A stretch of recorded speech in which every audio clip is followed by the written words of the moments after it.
Blog Talk Radio.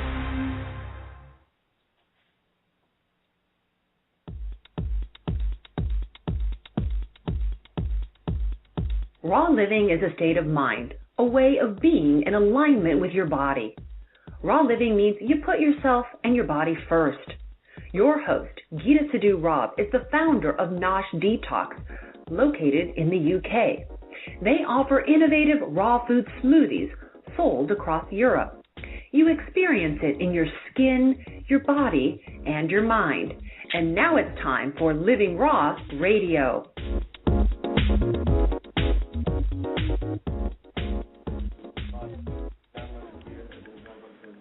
Good afternoon, everybody, and welcome to Living Raw Radio. My name is Naomi Mead, and I am a nutritionist here at Nosh Detox. I am standing in today for your usual host, sidhu-robb, who is the founder of Nosh Detox. And today, the topic of today's show is going to be vegetarianism and veganism. So really looking at the health benefits of switching to a largely plant-based diet. Now, here at Nosh, we are real advocates of a raw food diet. So a large proportion of our food that we send out is actually in line with a vegetarian and a vegan diet. We're not exclusively vegetarian or vegan, but we're finding that more and more clients are turning that way and looking towards a vegetarian and vegan diet for health benefits.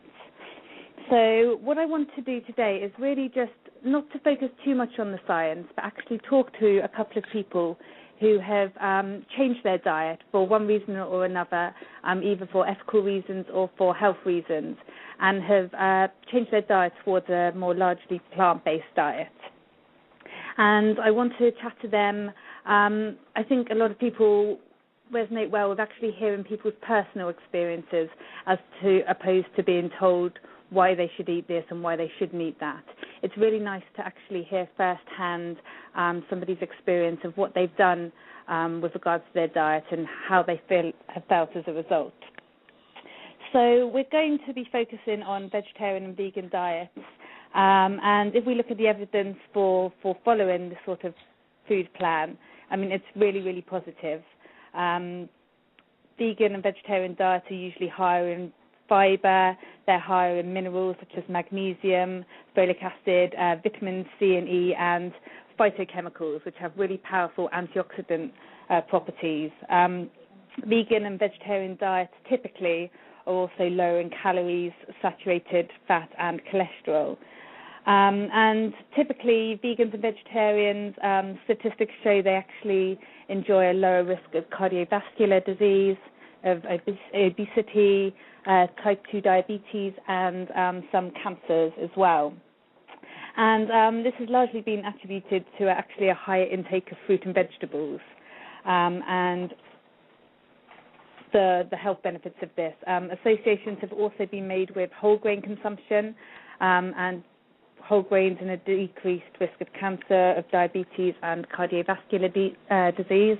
There have also been positive links between consumption of soya products and nuts, which have been shown to have significant cardioprotective effects. There's also been evidence and studies to suggest that actually a high intake of red meat may be associated with an increased risk of certain types of cancers, so especially colorectal cancer. There's been a lot of attention on this in the news recently. It's now thought to be maybe more focused on processed meat. But still, the studies are there, and there's suggestions that potentially a diet high in red meat could be attributing to these conditions. Now, what we need to be really careful when looking at evidence such as this. I mean, it provides a compelling story, and I think you can Google veganism and vegetarianism, and you can really, really find that there's a lot of evidence out there to suggest that it's really beneficial for your health. The problem is when interpreting nutritional data, however, is that studies are association studies. So what I mean by this is that they show links rather necessarily showing cause and effect. For example, we could look at a study like the one that's been in the news recently, which shows a link between red meat consumption and increased link of colorectal cancer. And whilst we can see a positive association, it's actually really hard to definitively say that red meat causes colorectal cancer. For example, perhaps someone who doesn't eat red meat eats a higher than usual intake of fruit and vegetables. Perhaps they get more fibre in their food intake. Perhaps, for example, they're more health conscious, and for that reason they drink more water or they do more exercise. And so how do we know that it's not the fact that they don't eat red meat, but it's one of these other factors that are causing their health risks and their cancer fighting effects to be more? So this really is the problem with nutritional studies. And when it comes to gathering evidence, I think as compelling as I could put an argument together for a vegan and vegetarian diet, I could probably put an equally compelling argument together for eating meat and eating dairy. So I think what I want to focus on today is that there really is no argument against the fact that a diet high in fruit and vegetables, high in whole foods and low in processed refined foods is not beneficial for your health. I mean, we can argue about certain bits and pieces. We can argue about whether meat is good, dairy is good or bad, but really no one is going to argue against the fact that if we up our fruit and veg, up our plant-based foods, and lower our intake of refined processed foods, that's not going to be beneficial for our health. So what I want to do is I'm going to bring on a couple of guests today, and what we're going to do is hear about their personal experiences with changing their diet and going towards a more plant-based whole food diet. And our first guest, Mike, he, in his own words, has taken the Paul McCartney approach to eating. So if it has a face, he won't touch it. And his reasons for going vegetarian, I'll let Mike give himself a bit of an intro in a minute, but his reasons were purely health-driven. So Mike, I think back in 2003, I think we're talking about 9-10 years ago, he was a situation I'm sure a lot of you can identify with, very, very high-stress, powerful job, working all the hours that God sends, working every hour of the day. Exercise became something that he didn't really have much time for. Eating became something he had to do. It just to fit in with his lifestyle, grab something here and there. And he slowly put on the weight, and his health started to suffer as a result. And Mike actually got diagnosed with type 2 diabetes. And as he's going to go and tell you in a minute, I think that was really the trigger for him to change things and to look at his diet and think, right, what am I going to do to stop myself going down this road? So hopefully I've got Mike there. Mike, are you there? Hello? Hello? Hi, Mike. Yeah, I'm here. Hi, Mike. Thank you for joining us. How are you? Yeah, fine. You can hear me, yeah? Yes, I can hear you. Have you been hearing me just now? I have, yes. Fantastic, Mike. So you probably heard my intro, but if you can just kind of introduce yourself to everyone and just give us a background on what the point where you turned vegetarian, the point where you had your diagnosis of type 2 diabetes. Okay, well, I was 52 years of age. It was March 2003. I got fatter and fatter. I'd just given up smoking, so I kind of added to the increased foods that I was already eating. I was eating sort of rump steaks that hung over the sides of plates, probably drinking too much beer, working far too hard. And I was snacking out on crisps and ice cream to avoid smoking cigarettes. And I got as fat as John Prescott's younger brother, if he's got one. It all gone horribly, horribly wrong. And what period of time are we talking here? How was this over months, years? Yeah, the diabetes, I suspect, was there for probably a couple of years, but it kicked in with a rather rampant pace when I started drinking gallons of water. I was peeing for England. I developed spots. I've never had spots on my face in my life. Felt constantly tired. Oh, well. It's a very awful experience. My blood pressure was off the scale. I'd have headaches that would stop me in my stride in the street where my blood must have been so full of glucose. And eventually I was diagnosed with type 2 diabetes. The doctor, or my GP, had said to me that most people end up on pills and eventually injections, but not that many people took his advice, but you can actually do it with a diet if you eat, which struck me as unusual, a complex carbohydrate diet, because I always figured carbohydrates made you even fatter. Okay, and was this your GP who gave you this guidance and who initially, suggested that? Okay. Yeah. Then I started searching websites to find out more about type 2 diabetes. I found one. I think it was certainly on the west coast of America, that said you can do a vegetarian high complex carbohydrate diet. And for some obscure reason, that appealed to me. I like the idea of raw foods. I like the idea of the doctor saying to me, get fit, lose weight. So I gave up alcohol. I lost 7 stone in 6 months. I was 19 stone at the time. I'm 11 stone 10 now. I stand 6'1", so I'm pretty good weight at the moment. I lost that all in that 6 months, and I've kept it off. Yeah, I mean, absolutely incredible. At the time you received your diagnosis, were you given an ultimatum? I mean, did the doctors say you need to change your diet or you're going to have to go on to medication, or did they advise absolutely. you? Absolutely you did, yeah. Yeah. And sorry, I interrupted. My apologies. And so, how did you feel at that point? Did you... For those who are listening who aren't really familiar with type 2 diabetes and sort of what it is and what its causative factors are, can you sort of just fill them in really brief terms?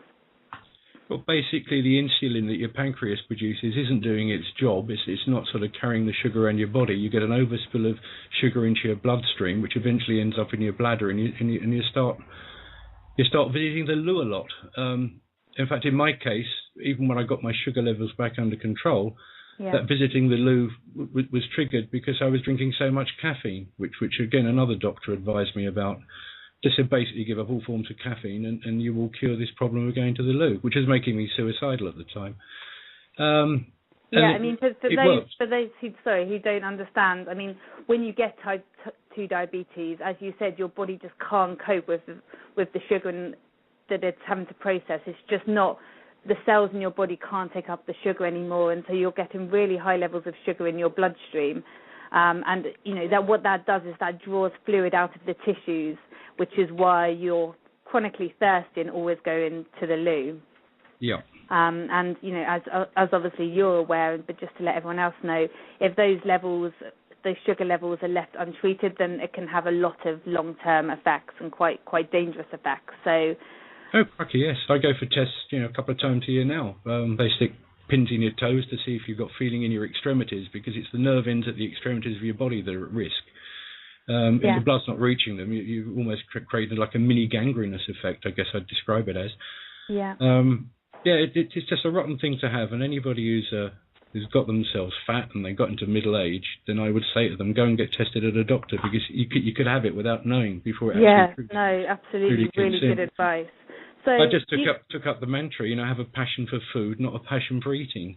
Has your passion for food always been there? I mean, you went to the doctors and you came away, and the idea of having to completely overhaul your diet, sort of, how did you do it? Tell us a little bit about what were the first steps. I mean, was it hard? Well, abject fear does cause you to take steps. Yeah, I figured that as soon as the weight was coming off, that diabetes 2 was probably the best thing that happened to me. I was just heading for burnout. It was the trigger point you needed. And another thing that's quite important, the exercise. My every day, Christmas Day included, I do 12k on a cross trainer.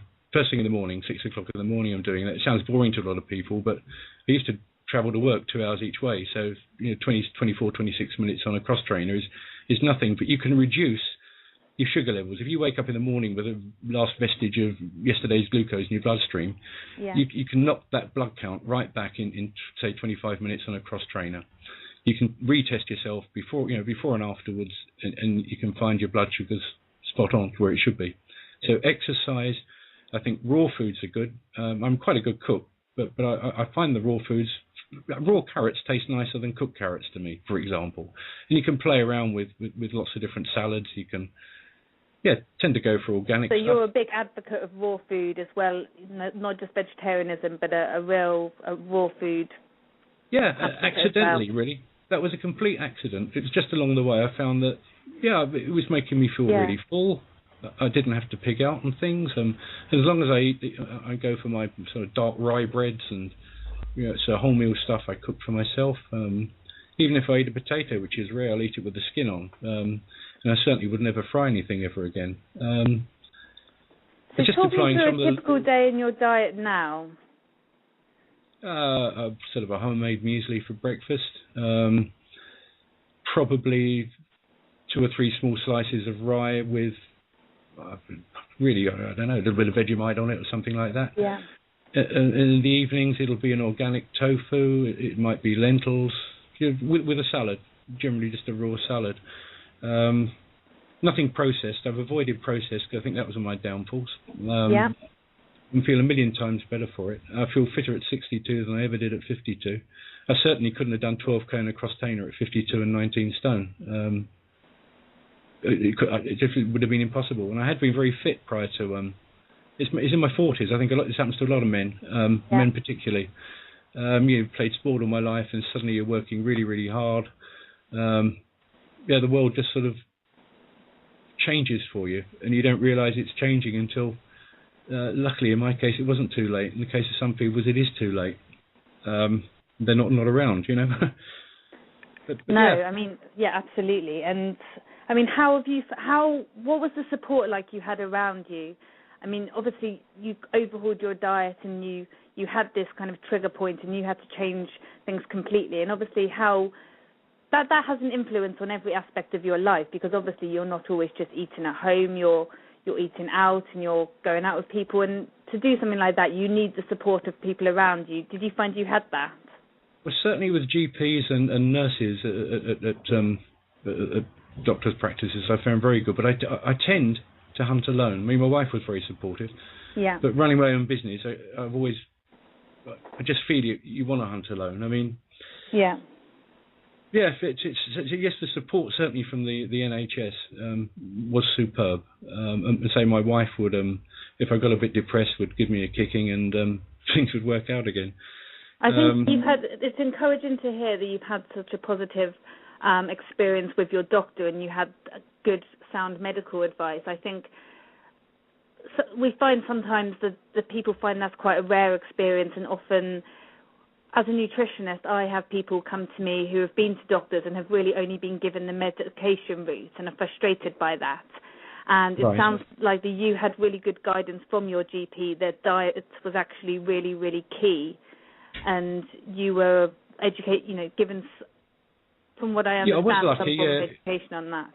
I was living in Devon at the time. It was a guy who was their specialist in diabetes. He's one of the partners there, and I think that probably worked in my favour. But I'm really quite pleased with the outcome. You obviously did your own research as well. Tons of it. That's how I found the idea, which rather appealed to me. I'd fancied being a vegetarian going back to the 60s as sort of an ageing hippie. I didn't eat a lot of meat then, but of course in business you tend to be out for lunch and everybody eats meat, and I just fell on the bandwagon. But basically, it really is the best thing that happened to me because it changed everything that I do. It was like watching Arsenal beat Spurs 5-0 every week. It was one of those wonderful things, And I hope you're not a Spurs supporter, but there you go. But that passion for food, the passion for food, not passion for eating, I think is important. I still cook. I'm quite a good cook. I cook for dinner parties. I don't eat the meat. And I think that's actually a passion for food rather than a passion for eating. I mean, I think that really actually puts it across really, really nicely. I think it's rediscovering real food, isn't it? Yes, I mean, if I've got a regret, and I suppose it's a regret with my tongue in my cheek, but I'll know for the rest of my life I'll never know what a doner kebab tastes like sober. I don't think because it's off my menu. I never had one sober, you see. But I guess if you're looking at the worst thing you could possibly eat, that's right up there, isn't it? It's all these things create diabetes. It's pretty nutritionally void, I think. And the other thing I can say, that diabetes isn't always about a sweet tooth. I didn't have a sweet tooth. I just ate loads of animal fat. That rump steak that would hang across my plate, I would eat the fat. That would be my favourite piece. That's how repulsive my lifestyle was. Okay, I mean, that's really interesting, because I think a lot of people actually make the association with diabetes and eating too much sugar. Yeah, I did. And I mean, actually, it's not just about that. It's much more complex than that as a condition. Yeah. I mean, what was your intake of? I know now your diet is high in complex carbohydrates, but the sort of refined carbohydrates are things like white rice, pasta, bread, things like that. Did they play a key part in your diet before your diagnosis? They did at the time. White pasta particularly. I've never been a great fan of. I've always preferred brown rice for some obscure reason, but I don't eat pasta now because, funny, the only wholemeal item I don't like is wholemeal pasta. Okay. It just doesn't have that kick. It just hasn't got that bite to it. But yeah, it's the salads and the rye breads and organic tofu, which is there's a number of, we guess you can't advertise, but there's loads that I use that I particularly like that you can pretty much get in any health food shop these days. But just I'd say to anybody, keep away from the processed. It didn't work. I'm an example of someone who's proven insofar as one can. And what about your energy levels? Have you noticed a big difference in those since changing your diet? I've not had a common cold for 7 or 8 years. Wow. My energy levels are phenomenal. I mean, I've got a damaged leg from years ago, but I can walk the steepest hill. You know, I lived at the cliffs near Dover, and I can pound across those cliffs for miles. Nothing's an issue anymore. And at 62, I'm quite pleased with that, and it's not ancient, but I hope I can do that for longer. And you talked about the fact that you drank a lot of beer before. Is your alcohol? Do you drink any alcohol now, or did that go completely? Or no, I left it off for a year. I have a couple of glasses of red now and then, a decent red. But I was the person who, just to get rid of the stress from work, especially when I was in the finance industry before we ran the investigations company, and it's an after work thing. It's during the Thatcher era. That's what people were doing. You'd wake up, make a few quid, and end up in the pub at night. So I'd recommend that alcohol intake to anybody would be reduced. Certainly in the early stages of being diagnosed, forget alcohol. Just forget it completely. But thereafter, you can have a couple of glasses of red along the way. It's a nice unwind at the end of a day, isn't it? But I don't think I've been drunk in any sense of the word, even slightly drunk in the whole decade since I gave up. It's just something I do for pleasure now, as opposed for stress necessity. So, I mean, it was a complete diet and lifestyle overhaul for you, really, wasn't it? Yeah, and a good one. In many respects. Yeah. I mean, it was almost like anarchy of my diet. I erased everything that had gone before, as a good anarchist would, and started afresh.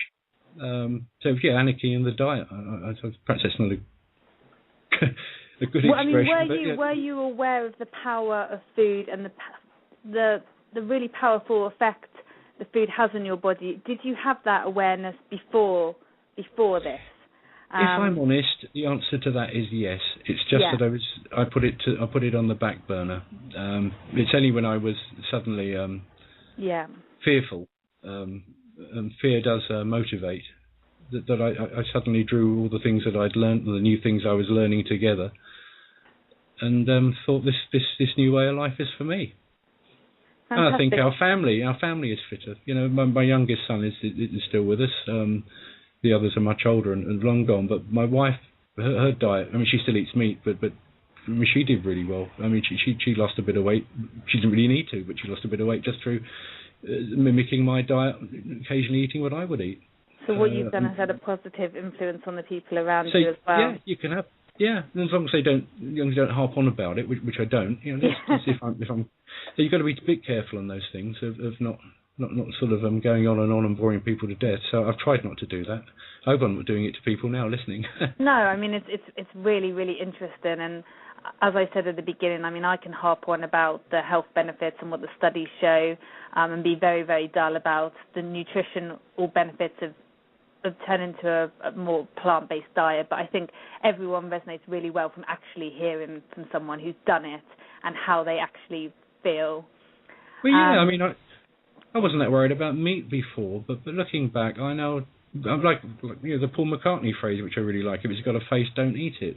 Yeah. And I really feel quite strongly about stuff like that now. And the organic side, that's good for wildlife, let alone organic food being probably better than regular cultivated crops for the body. So you're not only helping people around you, you're helping nature. No, exactly. It's good for butterflies, bees, and all that sort of stuff, isn't it? So there's a galaxy of areas where coming to terms with an illness and trying to deal with it can help not just yourself but other people. Yeah, no, and you've turned it into a really positive thing, so it's really fantastic and really inspiring. So thank you so much for coming on and chatting, Mike. It's been really interesting to hear your story, and I'm sure you'll have inspired a lot of people. So thank you so much. Right, cheers, thank you. Thank you. And we're going to take a short break now, and then after the break, I'm going to be chatting to my second guest. Her name is Helen, and she's actually taken it to a further extreme, and she's a full-on vegan. So I'm just going to be chatting to Helen about her reasons for turning to a vegan diet and the health benefits she has found with this. So we'll be back in just a couple of minutes.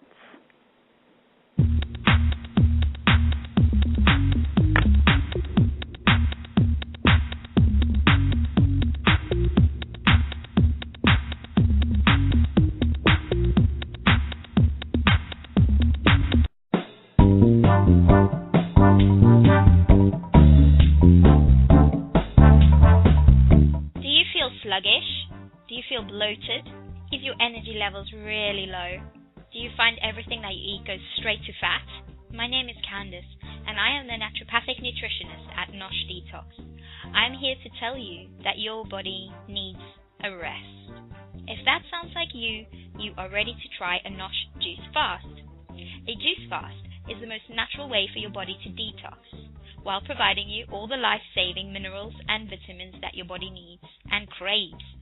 From beginners to advanced juices, we have all the options that may be available to you or suited to you. Call me on 0845 257 6674 or go to noshdetox.com and click on the right program for you. I'm right here to help you and support you. Thank you.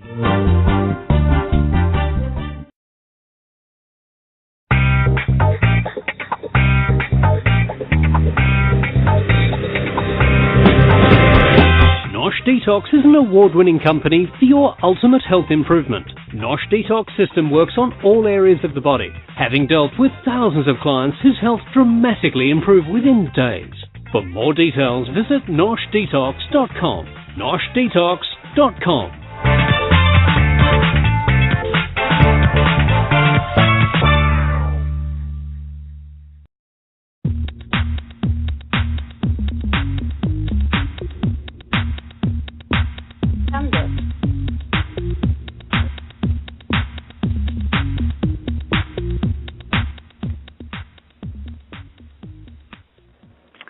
Hi everyone, and welcome back to Living Raw Radio. My name is Naomi Mead, and we have been talking in the first part of this show about vegetarianism and veganism, and we've just had a really interesting chat with Mike, who turned vegetarian about 10 years ago in response to a diagnosis he got from his doctor that he had type 2 diabetes. And he's just been putting together a really compelling case for the advantages of a vegetarian diet and how it's really turned his health around and actually taken years off his life in terms of his fitness and health and energy levels. And what I want to do now is I've got another guest coming on, and her name is Helen, and she is a vegan, and she turned vegan about 4 years ago. And what I'd like to do is just chat to her about her reasons for turning to a vegan diet. And then we're going to learn a little bit about what that's meant for her, the effects it's had on her life and her health and her well-being. So hopefully I've got Helen with me. Hi, Helen. Hi, Naomi. Thank you so much for joining me. So, Helen, can you give us a little bit of an introduction and tell us the point where you turned to a vegan diet and your reasons for doing that? Okay, well, I turned vegan just over 4 years ago now, and my reasons were based on ethics. I have a friend called Laura who's vegan, and I was talking to her about her veganism, and initially I just thought she was a bit crazy, and I didn't really fully connect with what she was saying, and I didn't really want to believe what she was saying either. But I kind of knew in the back of my mind, whenever I bought meat, that something wasn't quite right about the industry. That's what I felt. So I decided, based on my discussion with her, that even though I thought she was a bit crazy, I'd go away and look into it myself. Okay, so what sort of research did you do yourself? Well, I looked on, I just did lots of searches on the internet and saw a lot of the way animals are farmed, and where the majority of our meat kind of comes from, and generally how it's, I guess just how it's farmed, and I didn't agree with a lot of what I saw, and so I kind of developed this philosophy of following the route of least harm, and I figured that I could get nearly all of my nutrients through a vegan diet. So if that was a way of not causing harm to anything, that's what I would do. And I actually thought it would have a detrimental effect on my health, which was something that was a concern to me as someone who felt that they followed a healthy diet. What was your major concern in terms of your health, and why did you think it might be detrimental? Well, I really thought that I wouldn't be getting all the nutrients I needed. Okay. I thought that you had to eat your meat for protein and drink your milk for calcium. I was along those lines of thinking. But as it turns out, I can get every single nutrient I need without eating animal products, and so it didn't feel right to go down the route of eating animal products if I didn't need to. I didn't need to cause harm. And that was where it all began for me. So when you made the decision, was it a gradual progression into a vegan diet, or did you make the decision and then the next day go, right, that's it, and change things completely? How was it? It was meant to be a gradual transition over a couple of months. And I was going to cut out meat, and then I was going to cut out dairy and eggs. But I was vegetarian essentially for 4 days, and I was pouring myself a cup of coffee with milk one day, and I just felt, after what I saw, from the dairy farms, I couldn't drink it. I just felt too guilty. So after 4 days, I just became an outright vegan, and I haven't looked back since. Okay, so in terms of your diet beforehand, was this a major change? I mean, were you someone who included a lot of animal products in your diet anyway, or was this something that you'd kind of maybe had at the back of your mind for a while? No, well, I've always been, from quite a young age, I've been quite health conscious. Okay. So I was omnivorous. I ate home cooked meat, foods, dairy. I had a very all-inclusive diet, mostly unprocessed. I cooked most of my own foods, and I was always trying to incorporate lots of different healthy foods just to make sure I was as healthy as I could be. Okay, so you were very health aware before. Yes, yeah, and I've always been someone who exercises regularly and that kind of thing too. Yeah. But when I switched my diet, I found that I had so many health benefits from it. So many things improved for me in ways that I just did not expect. And I can't be 100% sure that's down to the diet, because there were no controls. It wasn't a controlled experiment like that. But a lot of these health improvements came sort of a few months after becoming vegan. Okay, so I'd love to hear what those are. I mean, what sort of things did you notice?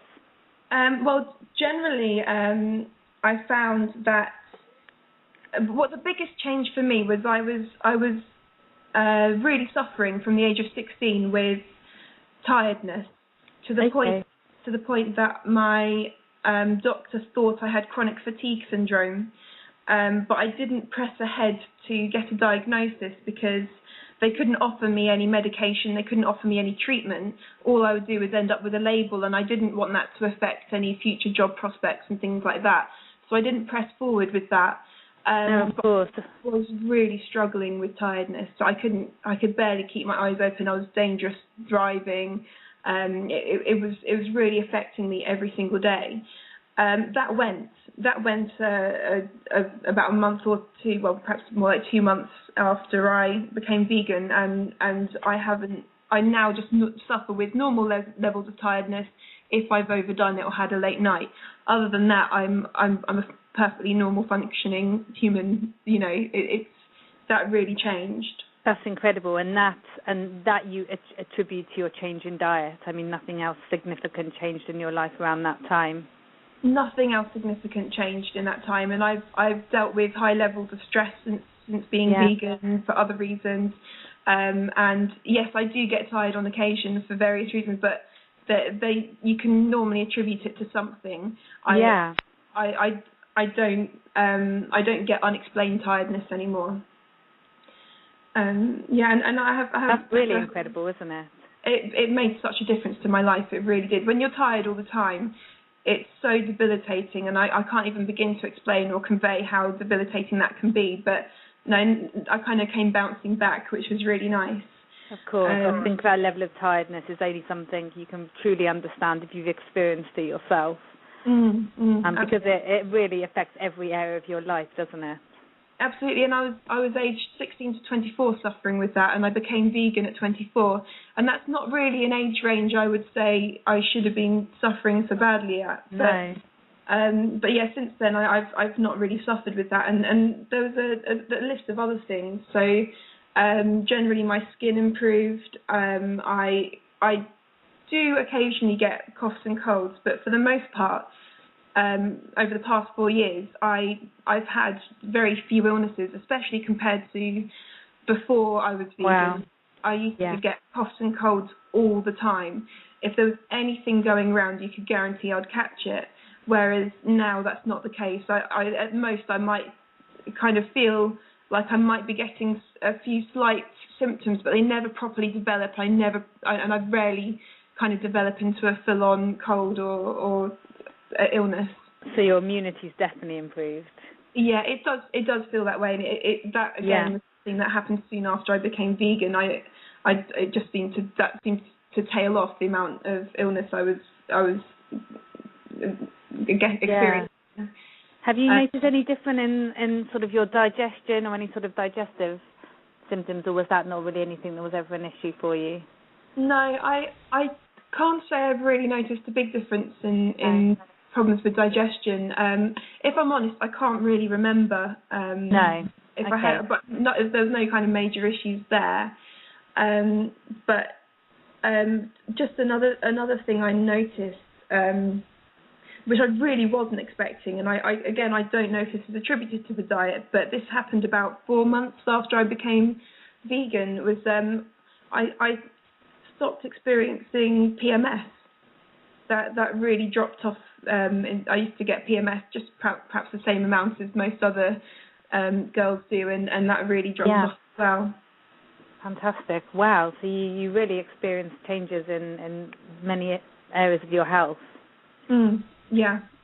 And I mean, for people who've been considering a vegan diet and are maybe concerned. I mean, you mentioned you were concerned when you initially started about certain nutrients, and there are a few nutrients that people worry about when they're going onto a vegan diet. For example, vitamin B12, you can only really get through animal sources. How do you take any dietary supplements, or how do you get around that, or do you? I do. I don't take dietary supplements as such, not in terms of taking tablets or any kind of medicines or anything like that. I just I eat a lot of nutritional yeast with added B12, which adds flavour to my food and has the B12 in it, and that's how I'm pretty sure I'm getting plenty of B12. And in terms of vitamin D, which is the other one, it's majorly through animal foods. Yes, I can only eat vitamin D2, which is the vegetarian vegan version of vitamin D, and I get that from eating a lot. I've recently sort of started eating a lot more alfalfa seeds, which has vitamin D in, and which is a natural source. And I read somewhere recently that avocados do as well, but I need to look that up a bit further. But I eat plenty of avocados in my diet anyway. But also I do drink milks such as oat milk and almond milk, and they're fortified with vitamin D as well. Okay, and what about your essential fatty acids? So the fats you would normally get through fish and oily fish and things like that. Do you make sure you ensure plant sources of those in your diet? So things like flaxseed, hemp seed. Yes, I eat a lot of seeds,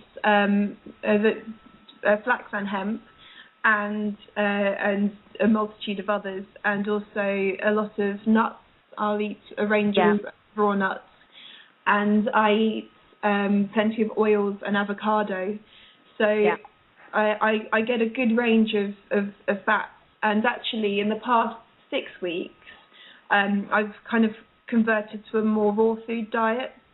Okay, fantastic. And is that on what basis have you decided to do that? Is that through your own research as well? Yeah, that was through my own research. I just wanted to be healthier and brighter and maximize on feeling good and improving my health. And how are you feeling on that? Health conscious. Yeah, really, really much better for it. It's still early days, but I've really experimented quite a lot with the different foods you can make, like samosas and lasagna and all sorts of different things. And I end up through that incorporating so many fruit and veg and nuts and seeds and oils that I am getting a very well-rounded diet. Yeah, no, absolutely. I mean, I think it's been really good to hear that, because I think that as a nutritionist, that's my main concern. I mean, I really advocate moving towards a plant-based diet, and I really believe you can have a well-rounded, really, really healthy vegan diet. What's important is that you do understand where the potential nutritional deficiencies are and make sure you compensate for that. And it sounds like you're really knowledgeable and have done that.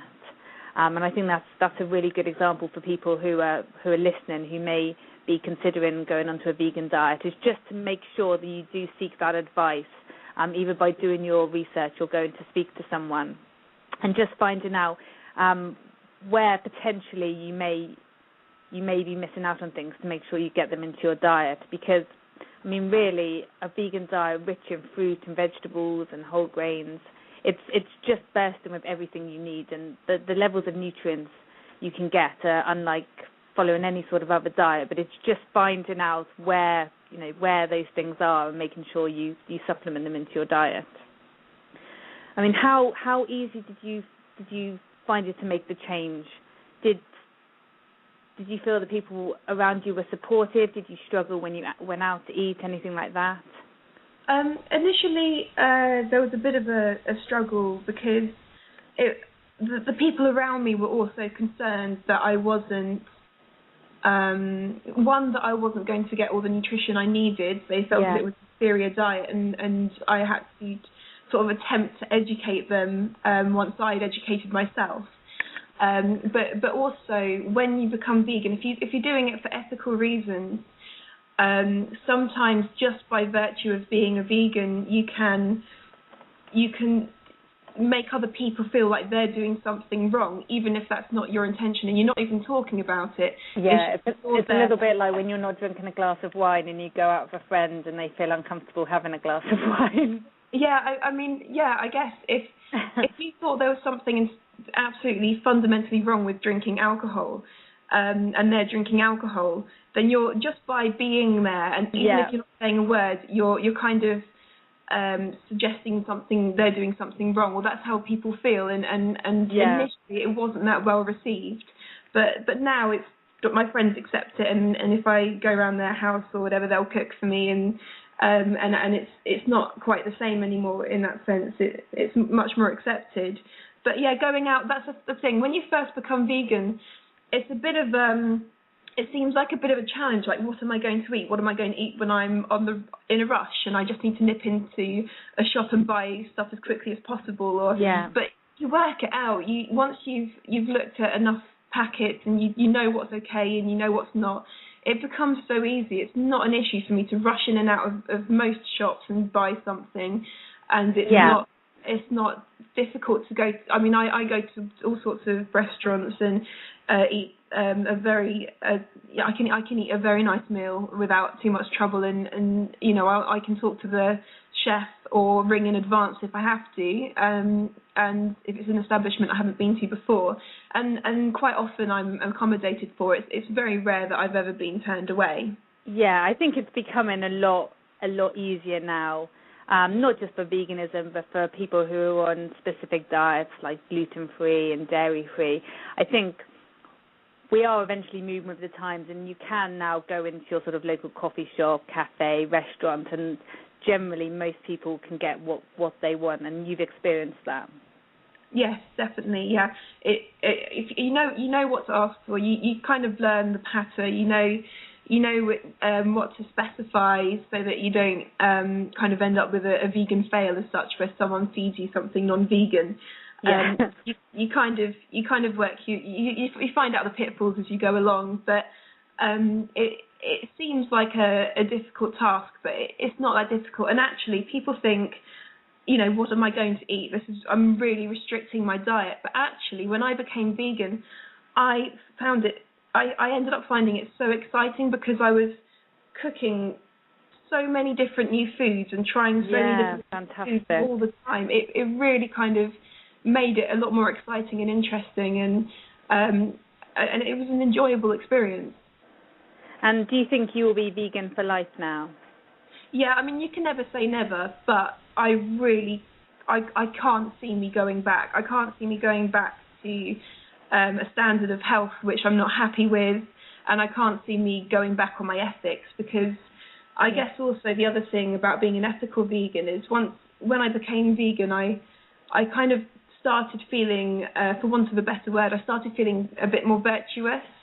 So I kind of felt like I was being true to myself and like I was doing the right thing. And it kind of unleashed a new happiness and reinforced my identity in a way I didn't expect. So it just seems to be very much a part of me now, and I'd be very surprised if I went back, turned away from the diet. Yeah, wow, that's really inspiring.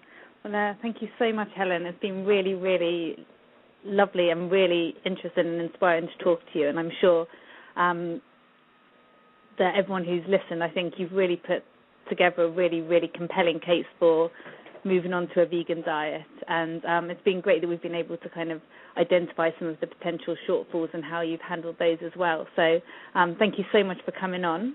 Thank you. And that brings us to the close of today's show. So I hope everyone's enjoyed the show, and as always, you can always contact us here at Nosh Detox if you have any questions about anything we've talked about today or anything else at all.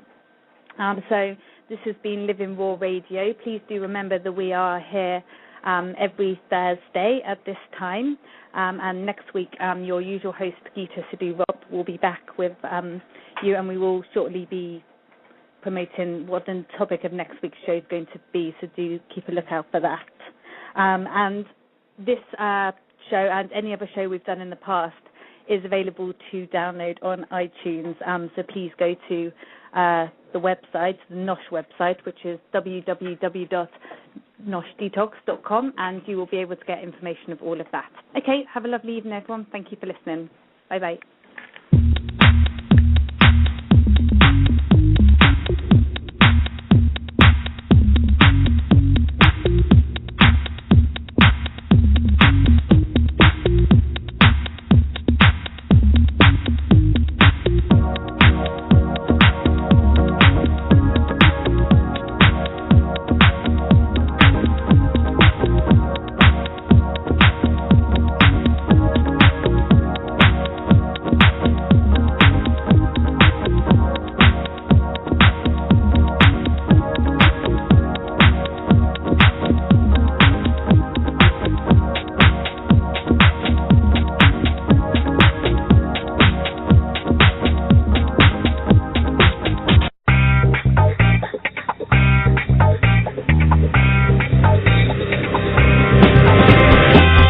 Detox is an award-winning company for your ultimate health improvement. Nosh Detox system works on all areas of the body, having dealt with thousands of clients whose health dramatically improved within days.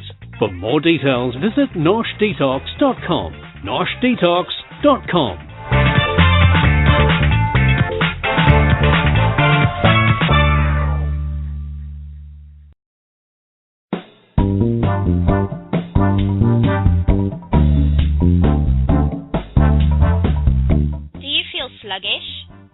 Bloated? Is your energy levels really low? Do you find everything that you eat goes straight to fat? My name is Candice, and I am the naturopathic nutritionist at Nosh Detox. I am here to tell you that your body needs a rest. If that sounds like you are ready to try a Nosh juice fast. A juice fast is the most natural way for your body to detox, while providing you all the life-saving minerals and vitamins that your body needs and craves. From beginners to advanced juices, we have all the options that may be available to you or suited to you. Call me on 0845 257 6674 or go to noshdetox.com and click on the right program for you. I'm right here to help you and support you. Thank you.